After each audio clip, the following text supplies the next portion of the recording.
ஜனவரி 11 ஆண்டவரின் திருமுழுக்கு பெருவிழா. நற்செய்தி வாசகம். மத்தேயு நற்செய்தி 3ஆம் அதிகாரம் 13 முதல் 17 முடிய இறை வார்த்தைகள்.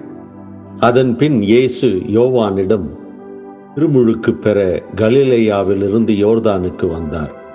யோவான், நான் தான் உம்மிடம் திருமுழுக்கு பெற வேண்டியவன், நீரா என்னிடம் வருகிறீர் என்று கூறி தடுத்தார். இயேசு, இப்பொழுது விட்டுவிடும், கடவுளுக்கு ஏற்புடையவை அனைத்தையும் நாம் நிறைவேற்றுவதுதான் முறை என பதிலளித்தார். அதற்கு யோவானும் இணங்கினார். இயேசு திருமுழுக்கு பெற்றவுடனே தண்ணீரை விட்டு வெளியேறினார். உடனே வானம் திறந்ததையும் கடவுளின் ஆவி புறா இறங்குவது போல தம்மீது வருவதையும் அவர் கண்டார். அப்பொழுது, என் அன்பார்ந்த மைந்தர் இவரே, இவர் பொருட்டு நான் பூரிப்படைகிறேன் என்று வானத்திலிருந்து ஒரு குரல் கேட்டது.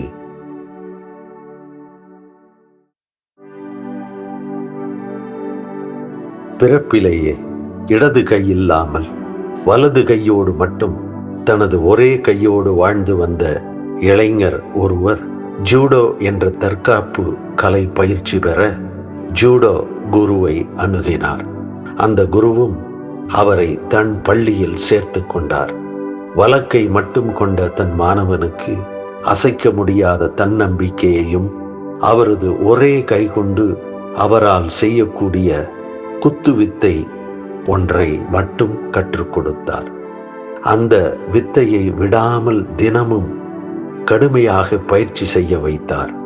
ஒரே விதமான குத்து பயிற்சி பல மாதங்களுக்கு சென்றது. அந்த இளைஞனும் விடாப்பிடியாக கடுமையாக பயிற்சியில் வளர்வதைக் கண்டு மனநிறைவடைந்த குரு அவனை போட்டியில் பங்கெடுக்கச் செய்தார். ஒரே கையோடு போட்டியிடும் இளைஞனை கட்ட மற்ற போட்டியாளர்கள் சிலர் வியந்தனர், சிலர் நகைத்தனர். இளைஞனை வெல்வது எளிது என்று மனக்கணக்கில் இருந்தனர். ஆனால் இளைஞர் தன் மன உறுதியையும் தன் நம்பிக்கையையும் இழக்கவில்லை. முதல் சுற்றிலிருந்து இறுதி சுற்று வரை தன்னிடம் போட்டியிட்டவர் அனைவரையும் தான் பயிற்சி பெற்ற ஒரே குத்தில் அடித்து வீழ்த்தி வெற்றி பெற்றார். வெற்றி கோப்பையை குருவிடம் கொடுத்து, என் ஒரே கையால் ஒரே குத்தால் என்னால் எப்படி வெல்ல முடிந்தது என்று கேட்டார். குரு சொன்னார், 2 காரணங்கள். முதல் காரணம், உன் வலது கை கொண்டு நீ செய்த கடும் பயிற்சியில் உன் குத்து யுக்தி மிக வலிமை பெற்றதானது. 2வது காரணம், இந்த வலது கை குத்தை தடுக்க வேண்டுமென்றால் உன் இடது கையை உன் எதிரி மடக்கி தடுக்க வேண்டும். உன்னிடம் இல்லாத இடது கைதான் உன் இரட்டிப்பு பலம், உன் வெற்றி. உன் எதிரியால் வெல்ல முடியாத பலம் உன்னிடம் இல்லாத இடது கைதான். நம்மில் எவரும் குறையில்லாதவர்கள் அல்ல. உடலில், எண்ணத்தில், உள்ளத்தில் எதிலும் முழுமையானவர்களும் அல்ல. ஒவ்வொருவரும் ஏதாவது ஒரு வகையில் குறைபாடு உள்ளவர்தாம். ஆனால் நம்மை படைத்து பாதுகாத்து வழிநடத்தும் இறைவன் நம் குறைபாடுகளின் வழியாகத்தான் தீமையை தோற்கடித்து தனது இறையரசின் முழுமையை நிறுவுகிறார்.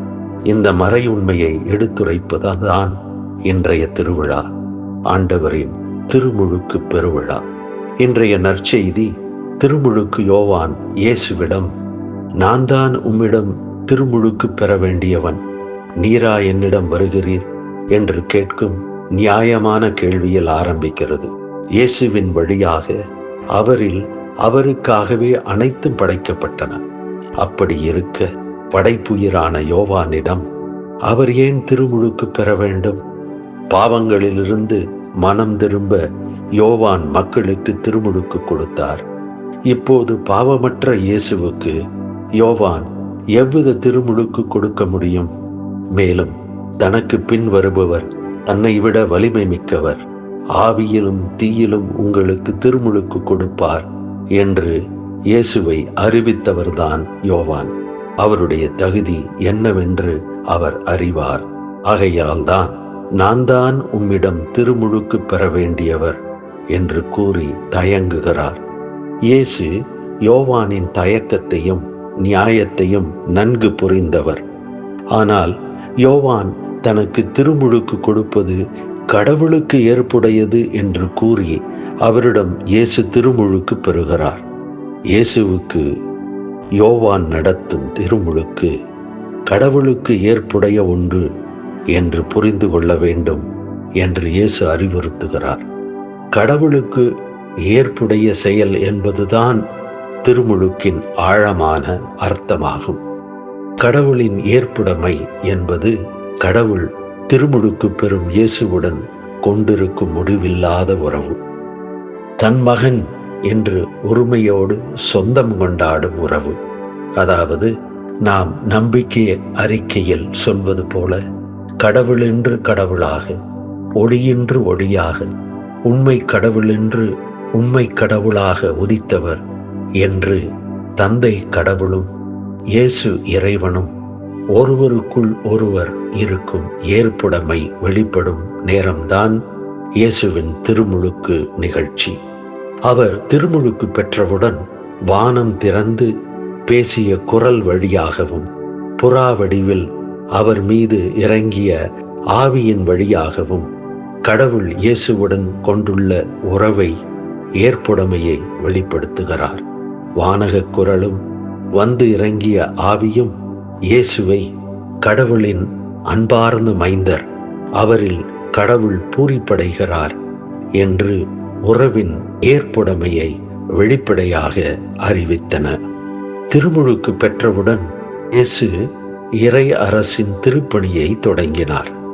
அவர் கடவுளின் அன்பார்ந்த மகனாக இந்த திருப்பணியை செய்ய இருக்கிறார் என்பதை திருமுழுக்கு வெளிப்பாடு நமக்கு அறிவுறுத்துகிறது. இனி அவரது பணிவாழ்வு என்பது தந்தையாம் கடவுளின் செயலே என்பதை திருமுழுக்கு நிகழ்ச்சி தொடங்கி வைக்கிறது. அவருடைய பணிவாழ்வுக்கு தேவையான ஆற்றல், பணிவாழ்வின் திட்டம் அனைத்தும் தந்தையாம் கடவுளின் விருப்பச் செயலாக பரிணமிக்கும் என்பதை திருமுழுக்கு எடுத்துரைக்கிறது. சுருக்கமாக சொல்ல வேண்டுமென்றால், இயேசுவின் திருமுழுக்கு நிகழ்ச்சி 2 பேருண்மைகளை விளக்குகின்றது. ஒன்று, மனிதரின் பார்வையில் இயேசு நாசரேத்தூர் தச்சரின் மகனாக தென்பட்டாலும் அவரது மனித தன்மையில் அவர் தந்தை இறைவனின் மகனாக தூய ஆவியாரின் ஆற்றல் கொண்டு மனிதரை மீட்கும் பெரும் செயலை செய்ய ஆரம்பித்து விட்டார். அதாவது அவர் இறையரசு பணியை தொடங்கிவிட்டார் என்பது முதலாம் பேருண்மை.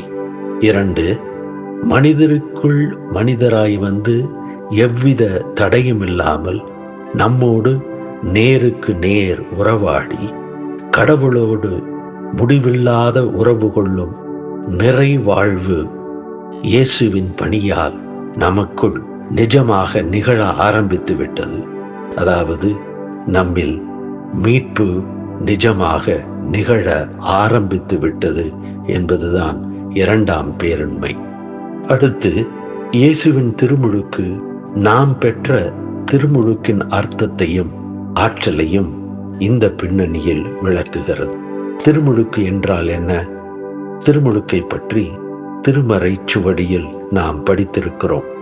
பிறப்பு வழி பாவத்தையும் செய் வழி பாவத்தையும் போக்கி கிறிஸ்துவோடு நம்மை இணைத்து கடவுளின் பிள்ளைகளாகவும் திரு அவையின் உறுப்பினராகவும் ஆக்குகின்ற அருள் சாதனமே திருமுழுக்கு ஆகும்.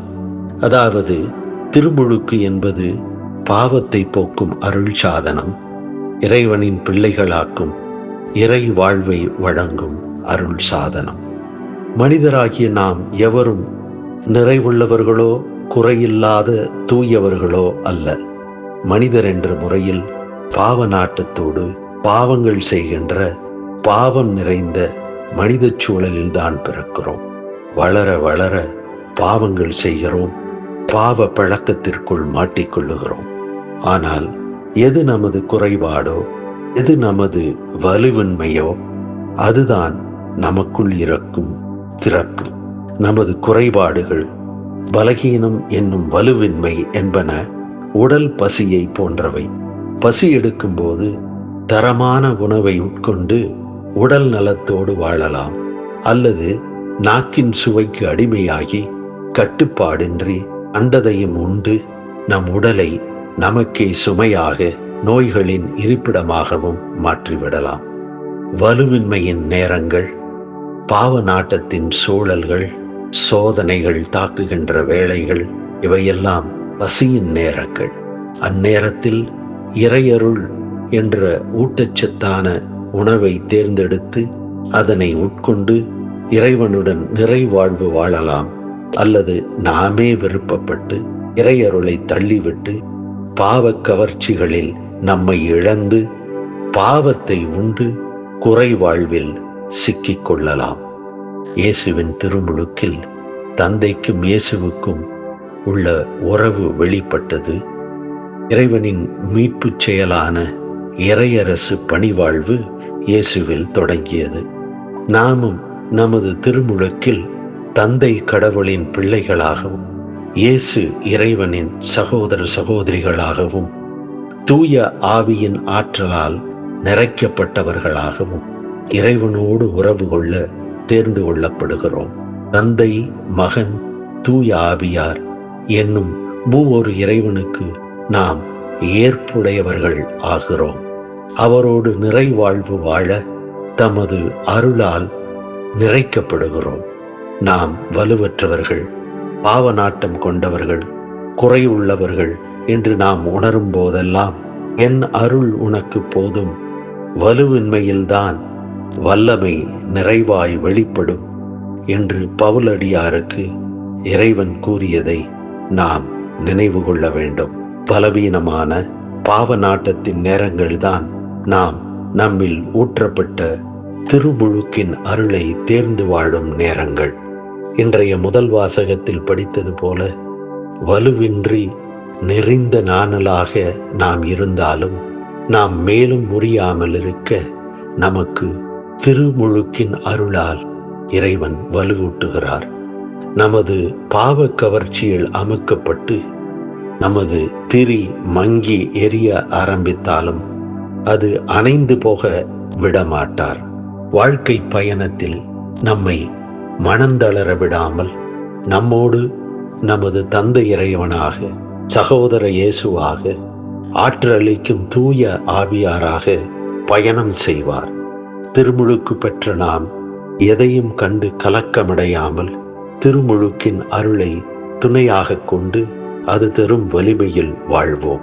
ஒவ்வொரு முறையும் ஆலயத்தின் உள்ளே நுழைகையில் வாயிலில் வைத்திருக்கும் தூய நீரை தொட்டு நெற்றியிலும் மார்பையும் இரு தோள்களையும் நனைத்து மூவொரு இறைவன் பெயரால் சிலுவை அடையாளம் வரைந்து கொள்ளுகிறோம்.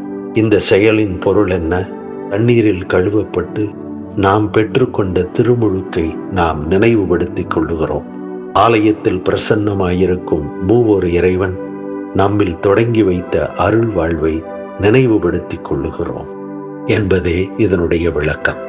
ஒவ்வொரு முறையும் ஆலயத்தில் தூய நீர் நம் மீது தெளிக்கப்படும் போது திருமுழுக்கின் அருளால் நாம் நடத்தப்பட வேண்டும் என்று நமக்குள் நாம் விழித்தெழ வேண்டும். வீட்டிலிருந்து வெளியே செல்லும் போதெல்லாம் தூய நீரால் உங்களை நீங்களே ஆசீர்வதித்துக் கொள்ளுங்கள். பலகீன நேரத்திலும் பாவ கவர்ச்சிகள் தாக்கும் போதும் சோதனையில் நம்மை விழவிடாமல் திருமுழுக்கின் அருள் நம்மை தீமையிலிருந்து காப்பாற்றும். இறைவனின் பிள்ளைகளாய் வாழ நம்மை வழி நடத்தும்.